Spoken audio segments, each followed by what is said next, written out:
Olá, boa noite a você. Este é o Jornal da Record. Polícia liberta a família mantida há 17 anos em cárcere privado. Justiça manda devolver IPVA cobrado de pessoa com deficiência no ano passado em São Paulo. Noite de tricolores na Copa do Brasil. São Paulo e Fluminense vencem em partidas de apenas um gol.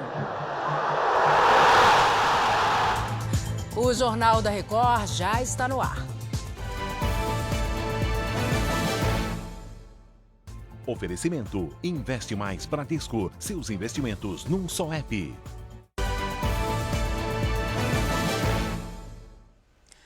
Um homem foi preso no Rio de Janeiro acusado de manter a mulher e os 2 filhos em cárcere privado durante 17 anos. Quem traz essa história pra gente é o Pedro Paulo Filho. Oi, Pedro, boa noite. Como esse caso foi descoberto?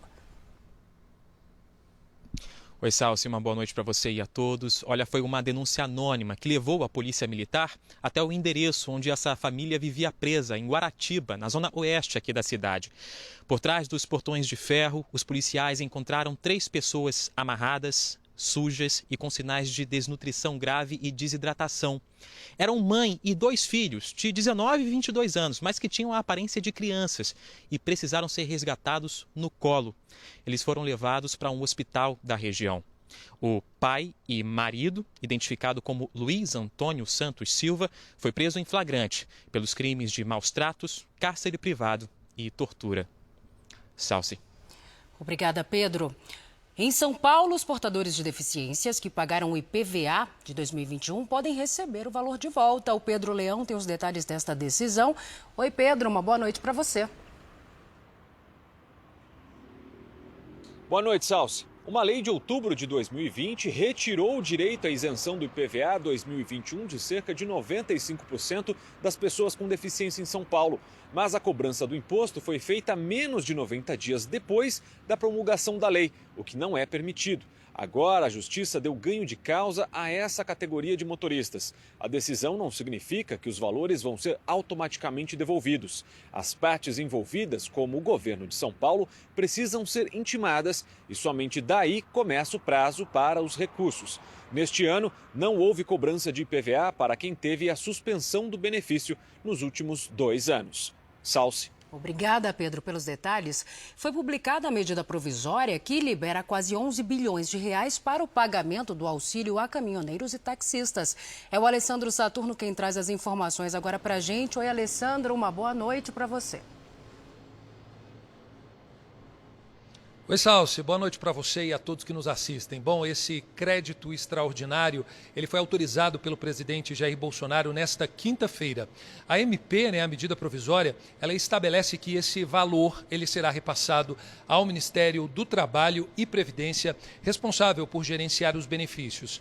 Para os caminhoneiros, as 2 primeiras parcelas de R$1.000 cada vão ser pagas em 9 de agosto. Já para os taxistas, o valor ainda não foi divulgado porque tudo vai depender da quantidade de profissionais cadastrados em cada município.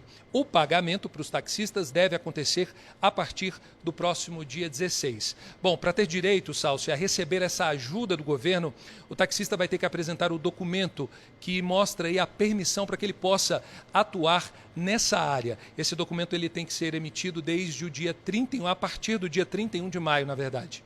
Alessandro, eu sigo com você porque o governo havia pedido uma antecipação do pagamento de dividendos da Petrobras para bancar benefícios sociais. E nesta quinta-feira a empresa divulgou resultados e anunciou um pagamento recorde de dividendos aos acionistas, certo?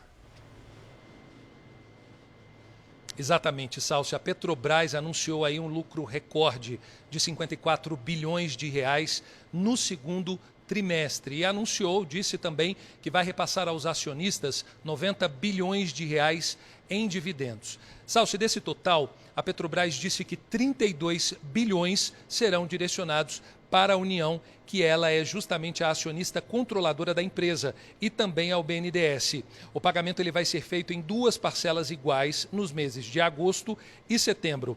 O valor é quase o dobro dos dividendos referentes ao primeiro trimestre, que foram de 17 bilhões de reais. Lembrando, Salso, para quem está nos assistindo, que esses recursos eles vão ajudar a bancar a PEC dos benefícios aprovada lá no Congresso Nacional.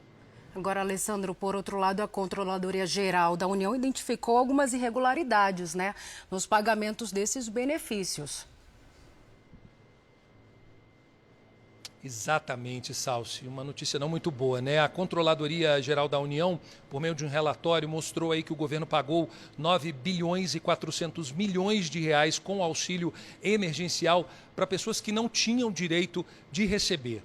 Os técnicos da CGU, eles passaram, na verdade, um pente fino em todos os pagamentos que foram feitos pelo governo entre 2020 e 2021.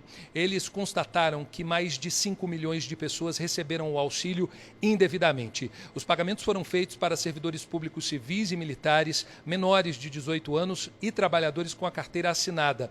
Até mesmo pessoas mortas receberam esse auxílio. Bom, Salsi, procuramos o governo. O Ministério da Cidadania informou que já têm sido feitas melhorias no processo de avaliação para a concessão dos benefícios.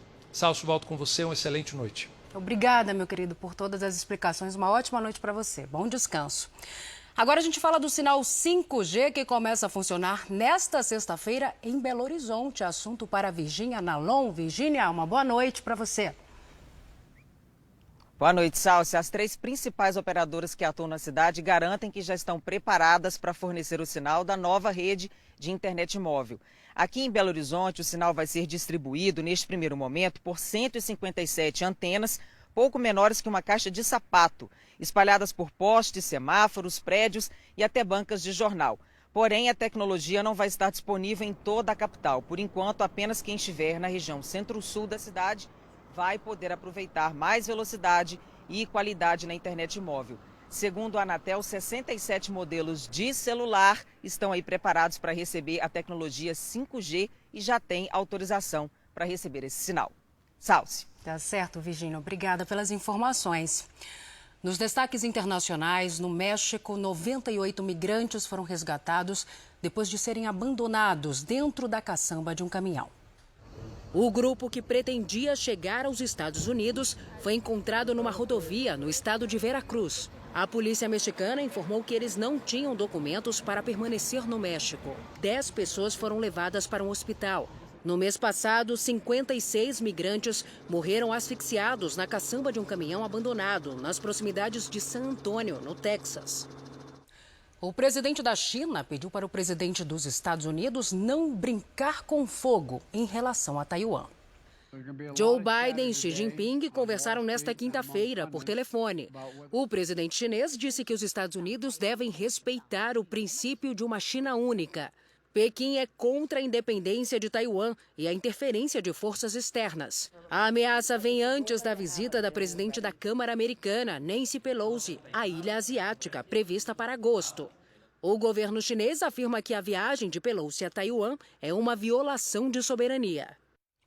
Agora vamos atualizar as informações sobre o estado de saúde dos integrantes de uma banda que foram atingidos por um telão durante um show em Hong Kong.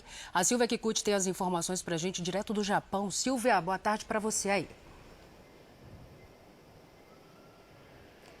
Olá, Salsi. Os 2 integrantes da banda Mirror foram levados ainda conscientes para um hospital. Mas um deles, que foi praticamente esmagado e sofreu ferimentos graves no pescoço, está internado na UTI. O segundo integrante teve lesões na cabeça e o quadro dele é estável. Outras 3 pessoas da plateia, todas mulheres com idade entre 16 e 40 anos, tiveram crises de pânico e foram levadas ao hospital. O show da banda Mirror acontecia no Coliseu de Hong Kong. Dos 5 telões sobre o palco, apenas um se soltou. O governo da cidade ordenou uma investigação rigorosa. A banda Mirror tem muitos fãs em toda a Ásia, inclusive aqui no Japão. Salsi. Obrigada, Silvia. E o governo da China confinou quase 1 milhão de pessoas em Wuhan depois de detectar 4 casos de Covid-19. A medida foi determinada pelas autoridades de um dos 13 distritos da cidade chinesa. O confinamento vai durar pelo menos 3 dias, com fechamento de bares e suspensão do transporte público. Wuhan foi a primeira cidade do mundo a confinar a população para conter a pandemia no começo de 2020. No futebol, 2 jogos completaram as partidas de ida das quartas de final da Copa do Brasil. O São Paulo largou na frente do América Mineiro e o Fortaleza perdeu em casa para o Fluminense. No duelo de tricolores, o Carioca levou a melhor.